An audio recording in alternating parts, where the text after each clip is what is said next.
मैं सीए दीपक साहनी आज आपके साथ डिस्कस करने जा रहा हूं जीएसटीआर 2B जो कि लॉन्च की है गवर्नमेंट ने जुलाई 2020 से। दोस्तों ये 2B जो है ये एक ऑटो ड्राफ्टेड आईटीसी स्टेटमेंट है जो कि जनरेट की जाती है हमारे सप्लायर ने जो अपने जीएसटीआर 1, जीएसटीआर 5 और जीएसटीआर 6 के अंदर डिटेल्स फाइल की है उस बेसिस पे। जीएसटीआर 1 तो आपको पता ही होगा कि नॉर्मल जो भी सप्लायर है वो जीएसटीआर 1 फाइल करता है, लेकिन जो जीएसटीआर 5 और जीएसटीआर 6 है ये जीएसटीआर 5 आपकी non resident taxable person file करते हैं और जो आपके जीएसटीआर 6 है ये इनपुट सर्विस डिस्ट्रीब्यूटर्स फाइल करते हैं। दोस्तों ये जो जीएसटीआर 2B है ये एक स्टैटिक स्टेटमेंट है जो आपको हर महीने की स्टेटमेंट आपको देखनी है तो अगले महीने की 12 तारीख तक वो अवेलेबल हो जाएगी। तो दोस्तों जैसे एग्जांपल मैं आपको देता हूँ जुलाई 20 की अगर ये स्टेटमेंट आपको देखनी है तो ये आपको अगस्त 12 को आपको अवेलेबल हो जाएगी पोर्टल पर। जो जीएसटीआर 2B आपकी है उसके अंदर डिटेल्स होती है जो सप्लायर ने फाइल की है अपनी प्रीवियस मंथ की जीएसटीआर 1 जो है या 5 या 6 एज द केस में भी उसकी ड्यू डेट वहां से लेके अपनी जो ड्यू डेट करंट मंथ की जीएसटीआर 1, 5 या 6 की है। एग्जाम्पल मैं आपको दे देता हूँ, जैसे जुलाई 20 की 2B अगर आपकी है तो उसके अंदर सिर्फ वो ट्रांजैक्शंस रिफ्लेक्ट होगी जो आपके सप्लायर ने अपने जीएसटीआर 1, 5 या 6 में फाइल की है जुलाई 12 से लेके 11 अगस्त 2020 तक। मैं आपको जीएसटीआर 2B भी दिखा देता हूँ जो कि फाइनेंशियल 2021 में जुलाई के आप रिटर्न पोर्टल पे सर्च कर सकते हैं। ये आपके सामने जीएसटीआर 2B है जो कि ऑटो ड्राफ्टेड आईटीसी स्टेटमेंट है। दोस्तों इस स्टेटमेंट के अंदर इंपोर्ट ऑफ गुड्स की भी इंफॉर्मेशन आएगी।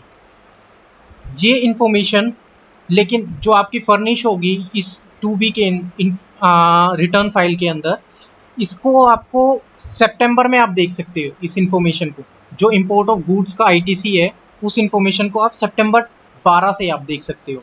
जो अगस्त 2020 की जो रिटर्न है 2B वो 12 सितंबर को रिफ्लेक्ट होगी। दोस्तों मैं आपको व्यू करके दिखाता हूँ जीएसटीआर 2B स्टेटमेंट।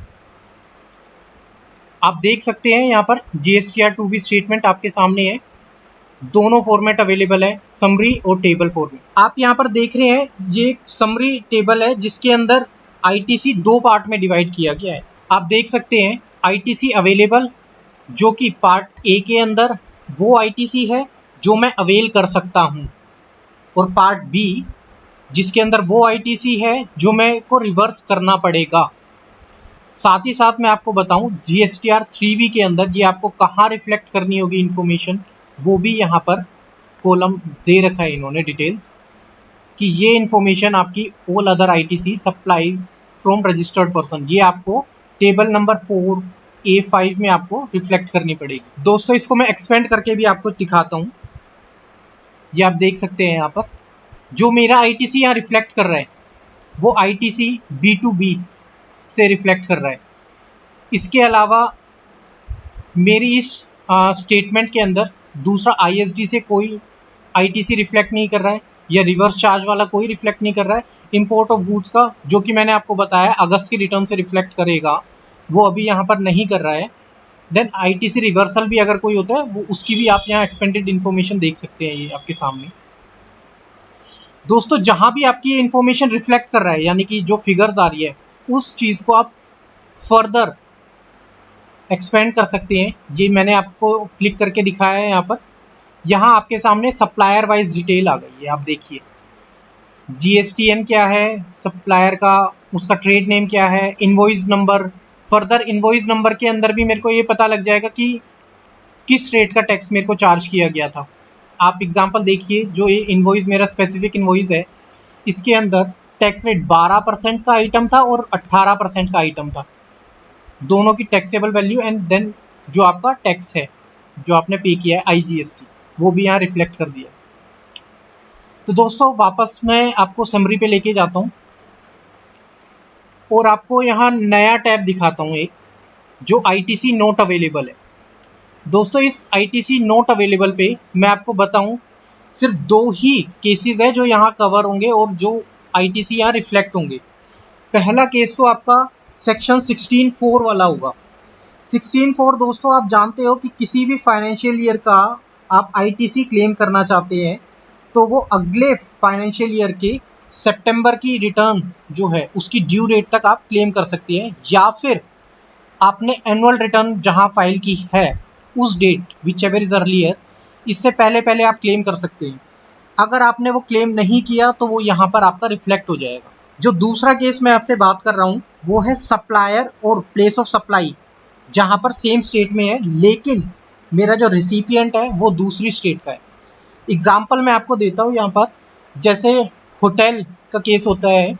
मान लो मैं एक एससीसी हूँ, जीएसटी रजिस्टर्ड पर्सन हूँ, मैं मध्य प्रदेश में मेरा रजिस्ट्रेशन है, मैं दिल्ली में मीटिंग के लिए आया हूँ, होटल में एक रूम मैंने बुक किया है, तो जो होटल मेरे से टैक्स चार्ज करेगा वो CGST और SGST चार्ज करेगा, क्योंकि मेरा प्लेस ऑफ सप्लाई इस केस के अंदर दिल्ली का है और CGST SGST चार्ज किया जाएगा प्लेस ऑफ सप्लाई के रूल्स के अकॉर्डिंग।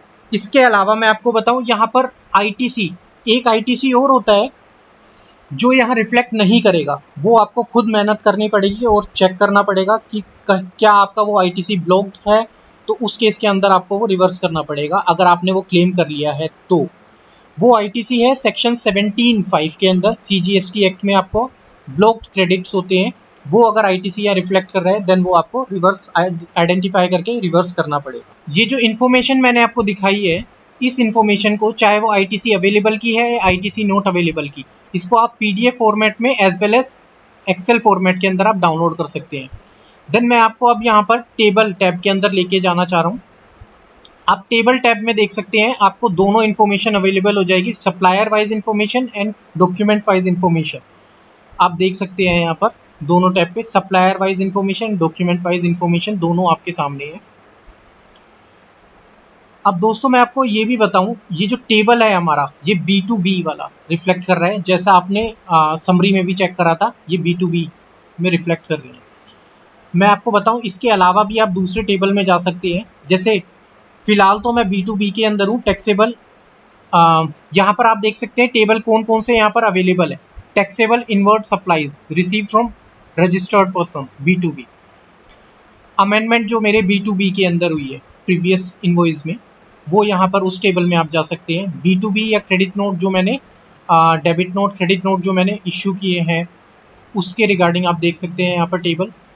अमेंडमेंट जो आपके B2B credit note debit note में हुई है वो देख सकते हैं। ISD में आप देख सकते हैं। देन अमेंडमेंट अगर मेरे ISD में हुआ है कोई, इम्पोर्ट ऑफ गुड्स ओवरसीज से जो मैंने इम्पोर्ट किया है गुड्स को, वो आप देख सकते हैं। और इसके अलावा SEZ यूनिट या डेवलपर से मैंने इंपोर्ट किया है, वो भी आप यहाँ पर टेबल में देख सकते हैं।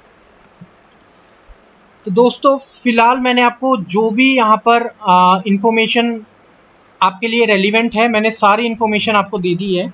इसके अलावा मैं आपको एक क्रक्स बता देता हूँ इसका, कि ये स्टेटमेंट हमारी फाइल करने के लिए नहीं है, ये सिर्फ मेरे को व्यू पर्पस के लिए है। इसको मैं देख सकता हूँ यहाँ पर, इस ITC को मैं ब्लाइंडली क्लेम नहीं करूँगा। ITC फिलहाल के लिए मेरे को वही क्लेम करना है जो मेरे 2A के अंदर रिफ्लेक्ट हो रहा है। So right now this is the end of this video. Thanks for listening. Thank you.